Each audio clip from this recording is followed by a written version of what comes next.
in a vast ocean of sound whose infinite waves ripple the shores of our awareness in myriad patterns of intricate and infinite designs.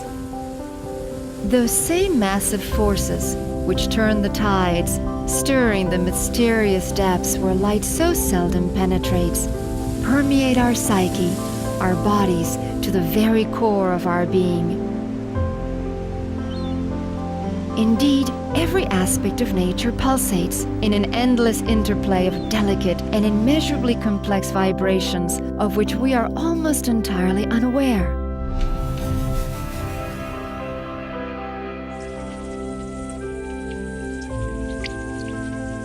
Yet, just because we are unaware of them, doesn't mean that these sounds, with their particular rhythms, pitches, and harmonics, don't convey a wealth of direct messages to our subconscious.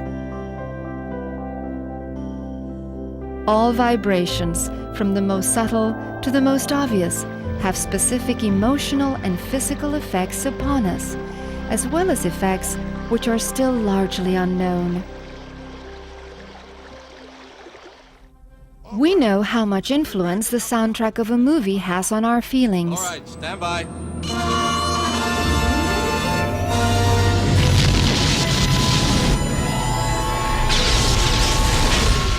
But we rarely consider the enormous role which sound plays in our daily lives. Human beings, especially those of us in urban settings, have created our own sonic atmosphere. Yet regardless of where you are, as you are viewing this video, you are influenced by a multitude of artificial sounds.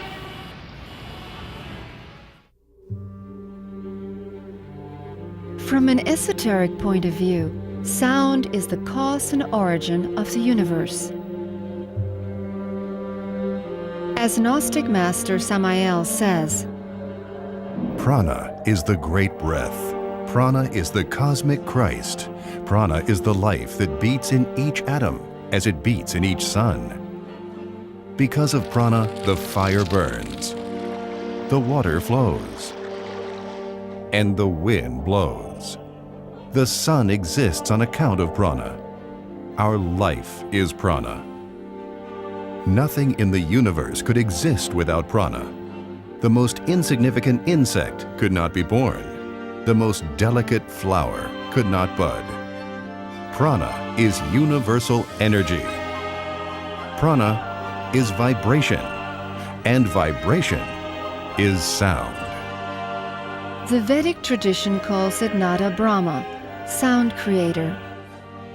The Gospel of John says, "In the beginning was the Word, and the Word was with God, and the Word was God.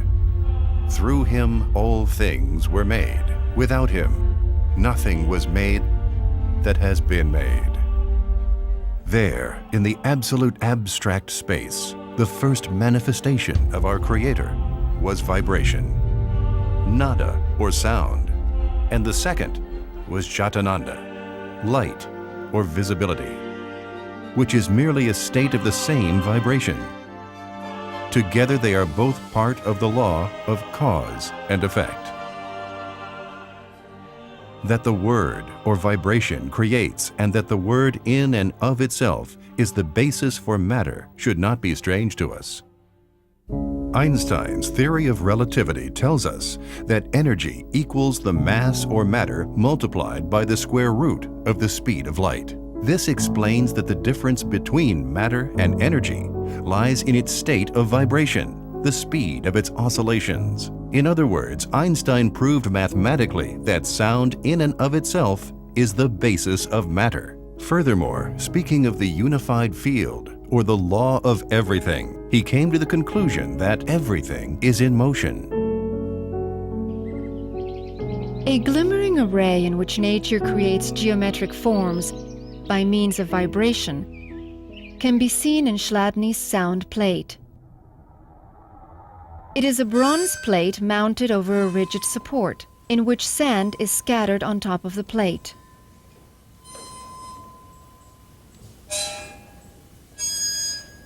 When a violin bow is drawn across the edge of the plate, a tone or vibration is made. Simultaneously, the sand on top of the surface forms a well-defined and sometimes quite complex geometric design. Master Samael said, Akash is super-astral fire. Akash is primordial sound. The sounds condense through the mediation of Akash. It is impossible to make concrete and materialize sound without Akash. The pranasvayus are sounding waves of Akash. These sounding waves condense themselves in the tattvas of the ether. The tattvas materialize themselves in the four elements of nature: fire, air, water, and earth. The chemical physical world is the outcome of the materialization of sound. The chemical physical world is condensed sound. 200 years after Chladni's work, the Swiss scientist Hans Jenny, student of Rudolf Steiner, repeated and expanded Chladni's experiments, demonstrating and photographing extensively how sound forms intricate geometric designs with smoke, fine grains, powders and liquids, transforming them into beautiful structures, very similar to nature's organic and inorganic forms.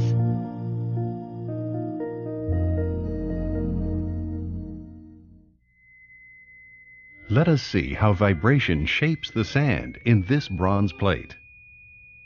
As we increase the frequency of vibration, in other words, change it to a higher pitch, the geometric form changes. It becomes more complex. We can also use differently shaped plates. The plate in these experiments represents space, or the unified field. Likewise, vibrations on a steel plate also produce this more elaborate figure. In this example, Jenny used sand and lycopodium powder. The lycopodium moves to the center of the fields and picks up circular shapes. The sand forms the lines. Each material has its own special way of behaving. Here we see lycopodium alone. As we change the tone or vibration, it transitions to a mobile flowing phase. When we return to the original tone, the powder returns to its original shape. Let's note that we start with a specific tone. As we increase the cycles per second of the vibrations of the tone, the shape acquires a more complex form. When the tone reaches the octave, the figure duplicates.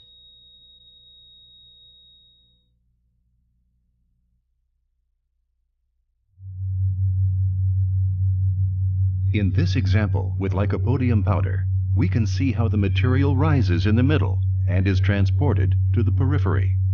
This pile of dust, this heap of particles, is in a process of convection. The material travels inwards from the edge, along the bottom of the pile, rises in the middle, and is then carried back to the periphery.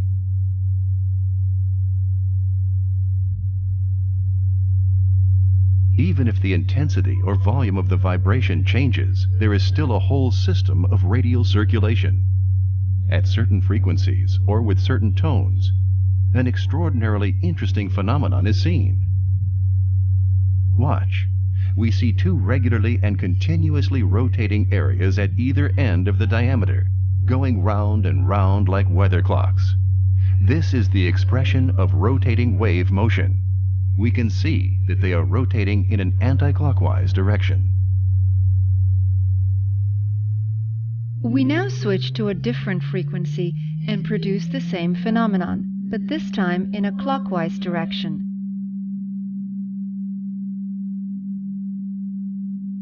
If we go back to the previous frequency, we have the same phenomenon again in a counterclockwise direction. Notice that this rotary movement does not affect the circulation or convection in the least. This is a particularly interesting phenomenon. In the following images of systems in rotation, we can see the results Jenny discovered by using crystal oscillators. It resembles a system of galaxies, the cosmos. Gnostic master Samael tells us, movement is co-essential to sound. In this experiment, by changing the amplitude, that is, changing the volume of the tone, we can bring about a very interesting phenomenon. The tone is the same, but we introduce a burst, an amplitude burst, caused by the sudden increase in volume. Every time we repeat the procedure, the same phenomenon occurs. This next experiment is extraordinarily interesting. We are looking into a funnel. We apply vibration, and we see how the lycopodium powder is brought out at the bottom of the funnel. It is transported upwards against the force of gravity, but it is not simply thrown out. The powder moves around the periphery of the diaphragm, around the circumference, and then it goes down into the funnel again. If we intensify the tone, then the upward march of the material is preponderant. If we make the tone soft, the material slides down again because the static friction on the bottom surface of the diaphragm is reduced. The adhesion is reduced and consequently the powder slides down again when the vibration is less intense. At times, we then have a process in which the material moves out, and at other times a process in which it slips back down. When it slips back, it covers the whole cone. When it slips out, it climbs up the wall of the cone. On one hand, we have a centrifugal force which defies gravity, and on the other hand, a centripetal force resulting from reduced adhesion. When the vibration is of a particular character, we have a process in which the material is transported out and at the same time it slips back, so that there is convection current on a grand scale. This is a detail from part of the edge. It is a complex phenomenon, but actually its organization is unitary. This formation with 4 fields reminds us of the sign for infinity, the Holy Eight. We are throwing powder into the formation. As we throw the powder, it is embodied in the exact quadrantal flow pattern created by the vibration. This is a good example of how vibration maintains and sustains the universe. In the vibration fields of this lycopodium powder and of other materials, we saw time and again that in certain places the material is thrown up as if it were erupting. At other instances, all is quiet, and then it is thrown up once more, and so on consecutively. This is an example of a membrane to which we have applied a magnet and vibration simultaneously. Because of the reduced adhesion, the particles of iron have certain degrees of freedom. They can move, fall in a line, form very interesting geometric figures, and almost dance, but only in obedience to the vibration imposed. Even these serpent-like formations are produced simply by vibration over areas of the vibrating membrane, representing movement processes. The human voice could also be made visible with a simple apparatus.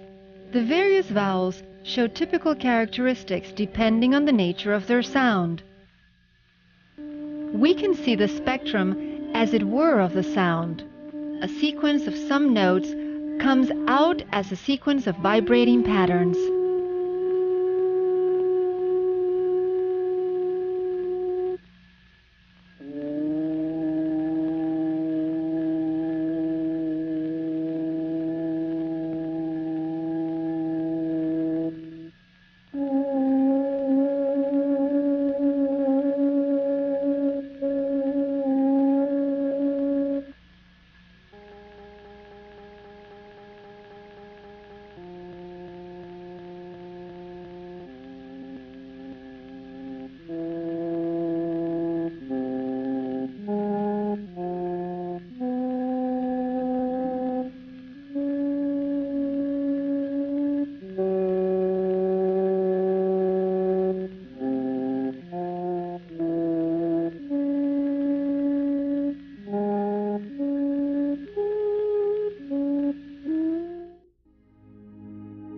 phonetic combination created with wisdom produces the mantrams. Therefore, a mantram is a wise combination of letters whose sounds determine spiritual, animic, and also physical effects. Gnostic master Samael Aunveor.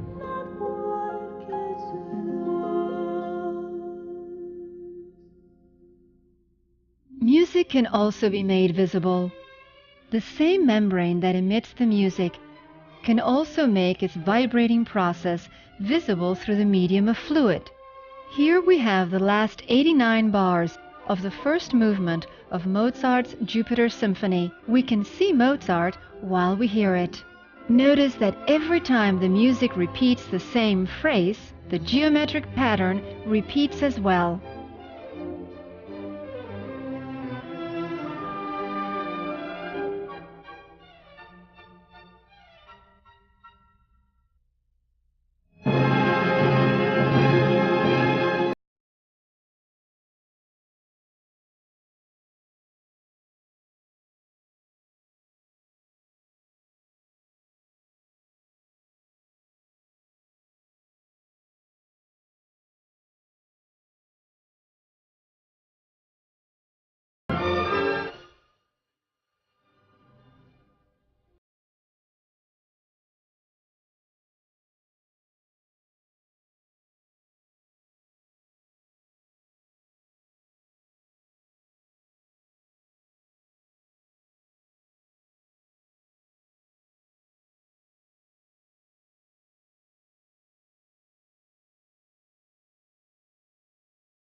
The power of sound or vibration is such that it can create as well as destroy.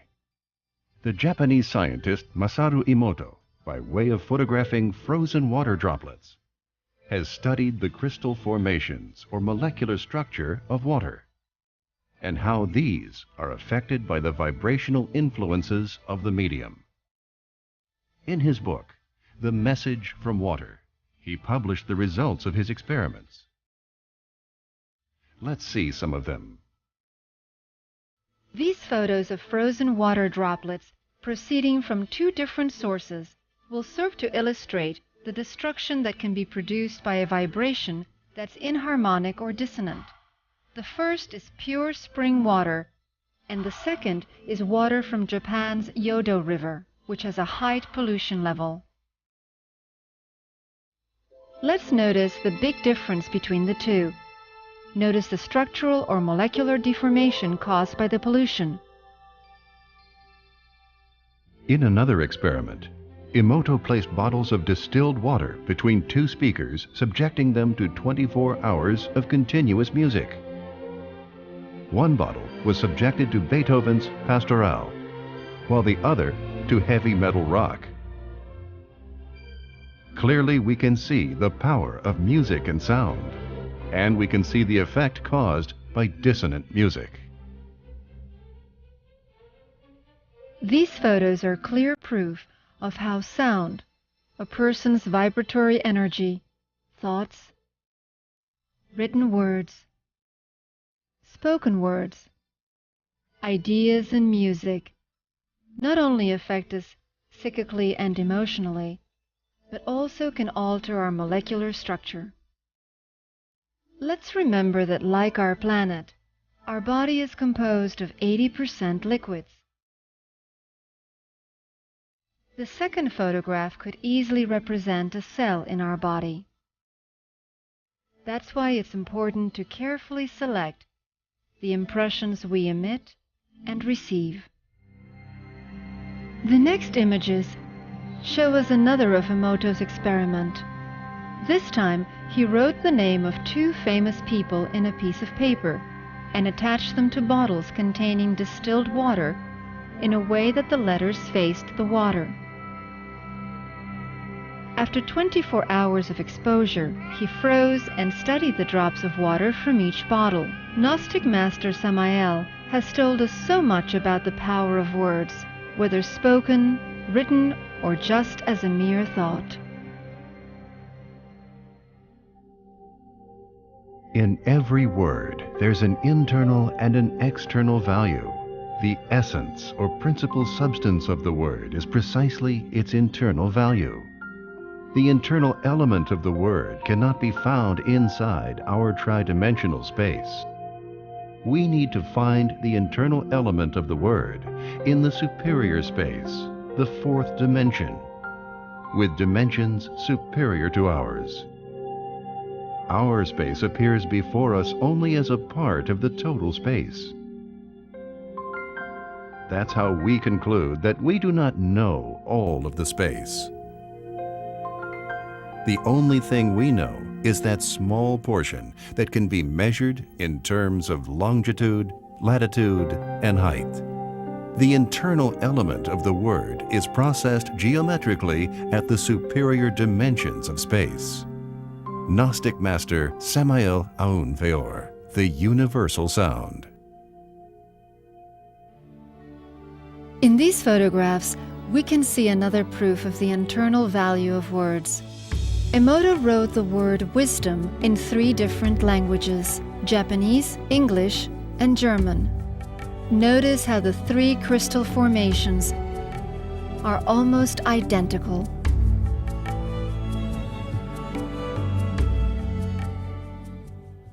Not all destruction is negative. Everything in the universe has a dual aspect. Duality exists because it's needed. We need both, the creative and destructive energy of the universe, each in its proper place. Who among us is not working to eliminate, destroy, or annihilate the ego? And of course, we use sound, vibration, and the mantra Krim.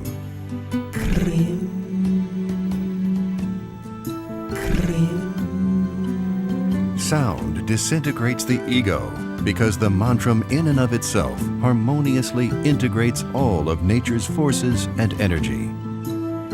It directs this energy towards that which is a knot in the flow of nature, which is like a dissonant note in the staff of a master composer.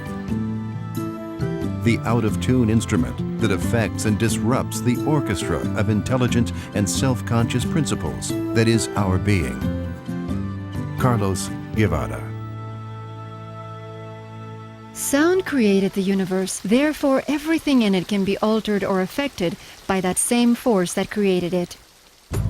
Sound, vibration, our emotions, our thoughts, and the written or spoken word affect, alter, and change everything that is created. Through sound, we can create harmonic states that can liberate the inharmonic energy trapped within us. Let's look at these photographs of a highly polluted dam before and after prayer offerings. Prayer can change our vibrational state. The power of prayer, as we already know, depends on our emotional state. In other words, it's a matter of connecting with a proper harmonious state of vibration, since it is the vibration that creates. Let's remember the extraordinary effect that sound has over matter. Let us remember the potential present in the midst of chaos for the surgeons of the most delicate and elaborate order of nature. Each word we emit, each thought we think, each vibration creates and maintains a specific state. That's why Gnostic Master Samael says, Vulgar words, dissonant words, arrhythmic words modify with their vibrations the creative energy, giving them an absolutely fatal mode of vibration. A soft word appeases anger, and the dissonant words break the harmony of the cosmic diapason and generate disorder. Gnostic Master Samael. Compassion, love, and understanding create a beautiful and sublime state, a state in harmony with the universe, a state that goes beyond external beauty, a state that fulfills nature, our planet and the cosmos, and connects us with the harmonies of heaven and earth. The harmonies of heaven and earth are within us, and it is up to us to be in harmony with them. Obviamente, las 7 notas do, re, mi, fa, sol, la, si se hallan relacionadas con todos los eventos de la vida. Así que es muy importante esto de las 7 notas de la escala musical, de la corriente del sonido.